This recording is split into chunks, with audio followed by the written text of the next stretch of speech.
As part of the 2020 Appalachian Summer Festival's month of digital programming, we are going to take a walk through the galleries at the Turchin Center for the Visual Arts. I am Mary Ann Redding, Curator and Creative Director at the Turchin, and it's my pleasure to introduce you to the current exhibits.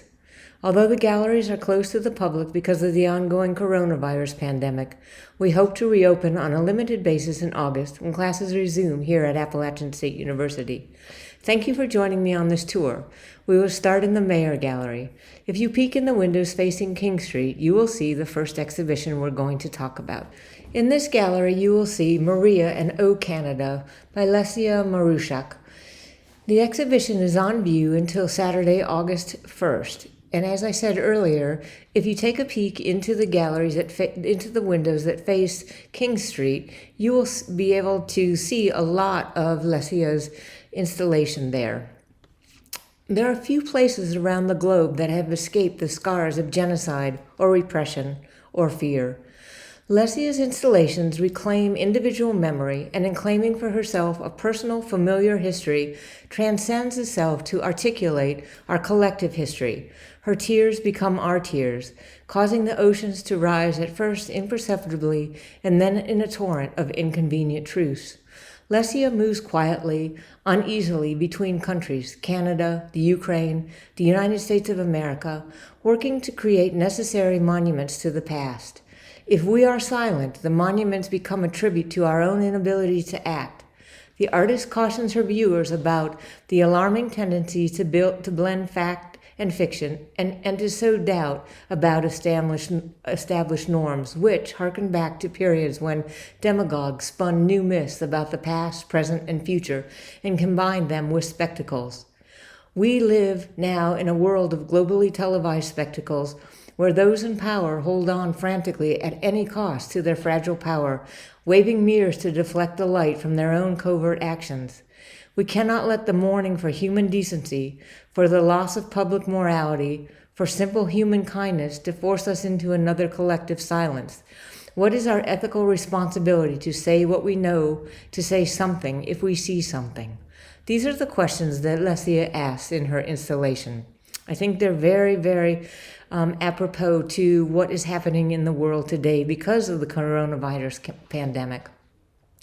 To introduce the artist to you, Lesia Marushak is a photography-based artist with a unique lens on the creation of mobile memorial spaces. She was born in 1961, not 1916, she's not that old, in Saskatchewan. She spent her childhood on the Canadian prairies, land settled by her ancestors in 1874. In the mid-1970s, she first picked up a camera to which she did not return until 2016, when a diagnosis of leukemia led her to change her life's direction and commit to making art. Lesia's work is a complex exploration of memory and sensual expression. It informs and expands what it means to create memorials in an age where the why and what of museums is in question. How will we reopen? What is the best way to do that? What is our responsibility to our communities? Lesia makes artwork that crosses platforms. She uses installation, paperworks, photographs, books, films, and in the last 3 years has been shown in the US, Canada, the United Kingdom, Spain, Holland, France, Mexico, Greece, Korea, Italy, and Spain. Her works are held in private and special collections around the world. It is really wonderful that we will be able to show you her work in this walkthrough.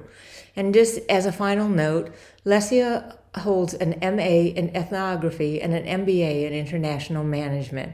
And I think that you'll see when you look at her work that both of those really influence her output as an artist. Now we're going to walk upstairs to Gallery A on the second floor of the Turchin Center. I'd like to introduce you to the work of Elizabeth M. Klaff. Her installation is titled Matrilinear. Elizabeth M. Klaff's work is specifically aimed at starting conversations within community, and I think that that is extremely important today, especially when we cannot go into the museum. Liz uses visual art as a catalyst for storytelling and to express the knowledge of people often under-recognized within the public sphere.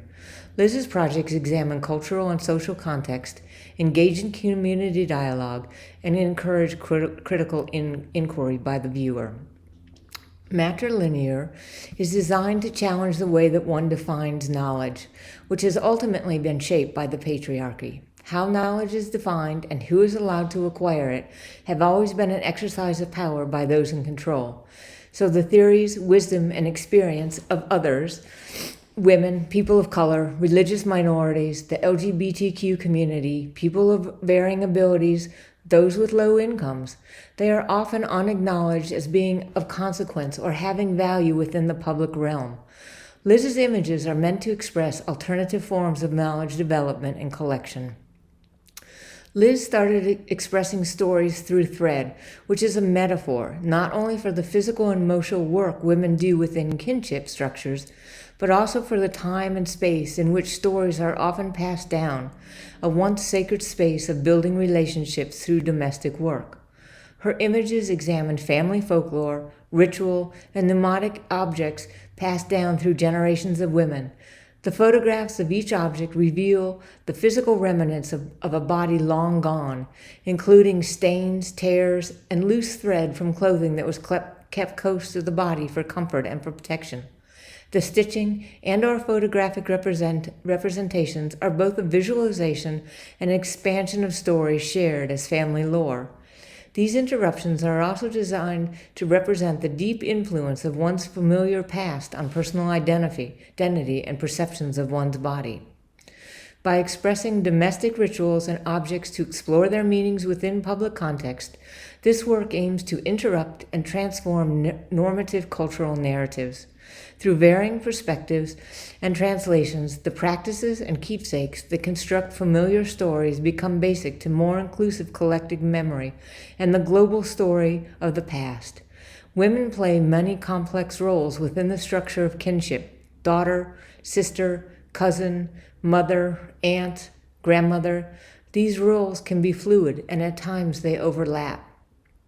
To give you a little bit of information about the artist, Liz is an assistant professor of photography at Indiana University in Bloomington and a 2019-2020 research fellow at the Kinsey Institute for Research in Sex, Gender, and Reproduction. She is an honor graduate of Earlham College in Richmond, Indiana, and has an MFA in studio art from Texas Women's University, where she also earned a graduate certificate in women's studies. So she is the perfect photographer to be doing the work that she's doing with women's history and women's bodies and women's stories. In 2012, Liz was awarded a Fulbright Fellowship, which she used to support her documentary work in Eastern Europe. She spent a year photographing in Albania. Her creative work focuses on the way personal and familiar narratives are shaped by interactions with both domestic and institutional spaces and structures. Her work has been recognized by PDN Magazine, Center Santa Fe, the Eddie Adams Workshops, Strange Fire Collective, Don't Take Pictures Magazine, the Chronicle of Higher Education, the Dallas Morning News, and Western Exhibitions in Chicago, to name just a few. One of the things that I think is really so wonderful about Liz's photographs is that they are life-size. Viewers have the opportunity to experience the haunting images both as a memory of a familiar object and as a memory of a person who might have worn the clothing. We can all recall similar pieces from our own past. In this way, each image is both very, very personal and also universal. Now we are going to move into Gallery B, where you'll see the work of Johnny Miller. The title of his exhibition is Unequal Scenes.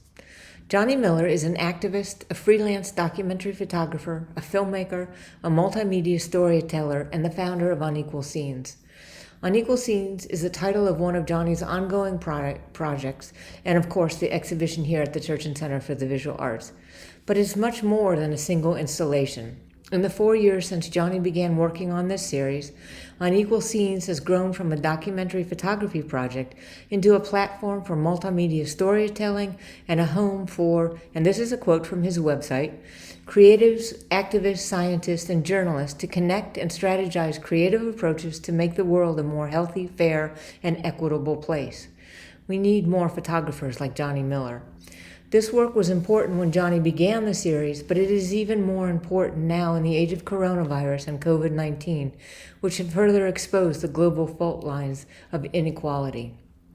Johnny Miller, who began working in media production in 2009 after hiking the Pacific Coast Trail in an effort to reassess his life and career. At this time, he was only 28 years old. When he is not confined to his grandmother's home in Detroit because of the current pandemic, Johnny is based in Cape Town, South Africa, and is interested in provoking conversations of inequality through his artwork. He explores inequalities, architecture, displacement, and climate justice from the ground and from the air. Johnny has a long list of accolades, so I will tell you just about a few of those. He's a News Fellow at Code for Africa, a Senior Atlantic Fellow for Social and Economic Equity at the London School of Economics, a BMW Foundation Global Responsible Leader, and a UN Habitat Champion for Vibrant, Inclusive Neighborhoods and Communities. Before he got so famous, Johnny attended Dickinson College in Pennsylvania, and before going on to study anthropology at the University of Cape Town in South Africa on a Rotary Ambassadorial Scholarship. So as I mentioned, Unequal Scenes is a photographic project focusing on extreme economic inequality around the world. Using portable drones, Johnny locates the most unequal dividing lines in the world's most unequal societies. The project began in Cape Town in 2016 and has spread across the world. Photographs from Unequal Scenes have been featured in publications including the New York Times, The Atlantic, National Geographic, BBC, CNN, The Guardian, The Huffington Post, Der Spiegel, Newsweek, and The Daily Beast, and Time magazine, to name just a few. Obviously, this project is ongoing. The exhibition at the Turchin Center focuses on the early work Johnny did in South Africa. He began in Cape Town because that's where he was living, and also because part of what he was studying was South Africa's architecture before, during, and after apartheid. The repercussions of apartheid brought a particular focus on the inequity of Cape Town and South Africa as a whole. Johnny Miller writes, "The legacy of apartheid, and specifically the architecture of separation, provides a unique context in which to view this particular form of inequality." Inequalities in our social fabric are sometimes hidden and hard to see from ground level. Visual barriers, including the structures themselves, prevent us from seeing the incredible contrast that exists side by side in all of our cities, including Boone. Unequal Scenes uses a drone to illustrate the inscribed history of our world in a new way. The scars within our urban fabric, so apparent from above, can provoke a sense of surprise, but also reveal our complicity in systematic disenfranchisement. We live within neighborhoods and participate in economics that reinforce inequality. We all do this. We are all implicated in structures of systemic inequality. We habituate ourselves with routines and take for granted the built environment of our cities. It's the very scale and unerring regularity across geographic regions which points to the systemic nature of inequality. This is not organic. This is planned and intentional disenfranchisement. Johnny Miller is very clear. He says, make no mistake, Unequal Scenes is an act of defiance. Johnny defies the traditional power structures that keep these inequalities hidden so well from every direction except directly above. If the images provoke uncomfortable feelings of fear, despair, or an unsettling realization of complicity, good. They are intended to. I hope you'll agree with me that Johnny Miller's photographs do exactly what he intends them to do, disrupt our perhaps too comfortable perspective and our routine paths. One of the newest installations at the Turchin Center for the Visual Arts can be seen in the mezzanine gallery. After Image Anxiety is an installation by Joshua Rose. It is up through February 5th, 2021. Joshua Rose was born in 1948 in New York City to parents who had studied painting at both Cooper Union and the Art Students League. He was exposed to art in the museums as well as his father's paintings at home. In fact, Josh says there was never a time that he remembers when he was not aware of art. Growing up, he thought art was a natural occurrence in everybody's life. His parents made their living as embroidery designers in the Garment Center in New York City, exposing him to the love of patterns, rhinestones, beads, bangles, and sequins that figure into his current work.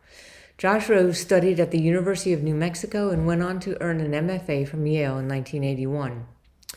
Josh considers this series of work his autobiography, calling it My Studio Landscape, a collection of old roads to be reinvested and reasserted through re-engagement. It is from this body of drawings and paintings and photographs that he mines the past, manipulates, combines, and recombining images and materials to make new work that functions in the present. He says, "It is a look at my night sky." And I think when you look at some of Josh's collages, you will indeed see into his mind, into the night sky, and into your own psyche. So the work that Josh does reflects two different but related ideas. The first is very personal to Josh in sort of mining and reinventing the past 40 years of his visual work. So essentially what he's doing is manipulating memory. Josh says that he read that when in a museum looking at pictures, one should briefly look at a neutral wall before moving on to the next image. What this does is clear the vision of unnoticed after images that prevents seeing the new picture clearly and cleanly. The idea stuck with him because of the implications of how people see in general. Everything is filtered through an after image of what we last saw. So thoughts like this floating along in one's mind, replacing themselves one after the other in a sort of a linked stream that Buddhists call monkey mind. When we look up at the night sky, what we see are the endless array of lights we know to be stars, but we also see the imposition of layered space and time. This informs the structures of Josh's collages. And the second important aspect of Josh's work is that it is derived from combined images that he made over the past 35 or 40 years, with a few from as long ago as 50 years, mining memory. The resultant image making after image is not simply the last thing that he looked at, but the whole of his life trajectory as an artist. So that's why he calls it his autobiography, his studio landscape, a collection of old roads to be reinvestigated through re-engagement. So he mines the past, manipulates and recombines images and materials to make new work that functions in the present. I think we all do that. And I love Josh's title, After Image Anxiety.